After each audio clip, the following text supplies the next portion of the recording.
வழக்கமா ஆன்லைன்ல நம்ம ஏதாவது ஒரு பொருள் வாங்குறப்போ அந்த கேஷ் ஆன் டெலிவரி அப்படிங்கிற ஆப்ஷன் வந்து நம்ம அவைல் பண்ணுவோம். இது எதற்காகனா ஒரு பொருள் நம்ம கைக்கு வந்ததுக்கு அதுக்கப்புறம் நம்ம பைசா கொடுக்குறப்ப நமக்கு ஒரு திருப்தி இருக்கும், நம்ம ஏமாறல அப்படின்னு.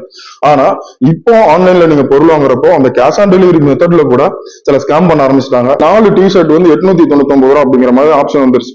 இதை பாக்குறப்ப நமக்கு என்ன தோணுச்சு அப்படின்னா, சரி ஏதோ ஒரு செல்லர் வந்து டைரக்டா விற்கிறாங்க போல இருக்கு, அதனால இவ்வளவு சீப்பா தராங்கன்னு சொல்லி நானும் வந்து ஆர்டர் கொடுத்துருந்தேன். 15 நாள் கழிச்சு நமக்கு கொரியர்ல இருந்து ஒரு கால் வந்துச்சு. அந்த கொரியர் பாய் யார் அப்படின்னு கேட்டீங்கன்னா, வழக்கமா நமக்கு வந்து கொரியர் கொடுக்குறவரு. இவர் என்ன சொன்னார் அப்படின்னு கேட்டீங்கன்னா, சார் நான் உங்களுக்கு ஓகே சொன்னார், அந்த பொருள் கண்டிப்பா உங்களுக்கு வேணுமா அப்படின்னு கேட்டார். எனக்கு புரியவே இல்லை, ஆமா நான் ஆர்டர் பண்ணியிருந்தா வேணும் அப்படின்ட்டான். அவரும் நேர்ல வந்து அந்த பொருளை வந்து எனக்கு கொடுக்கறதுக்கு என்ன சொன்னார்னா, சார் தயவு செஞ்சு தப்பா எடுத்துக்காதீங்க, இந்த பொருள் அப்படி ரிட்டர்ன் எடுத்துருங்க, இல்ல வந்து கால் நாட் ரீச்சபிள்னு சொல்லி நான் இது பண்ணிடுறேன், அந்த பொருள் வந்து அக்செப்ட் பண்ணாதீங்க அப்படின்னு சொன்னார். இந்த மாதிரி பார்சல் எனக்கு குஜராத் மத்திய பிரதேஷ்ல இருந்து வர்ற பார்சல் வந்து நான் நிறைய பேருக்கு டெலிவர் பண்ணியிருக்கேன்.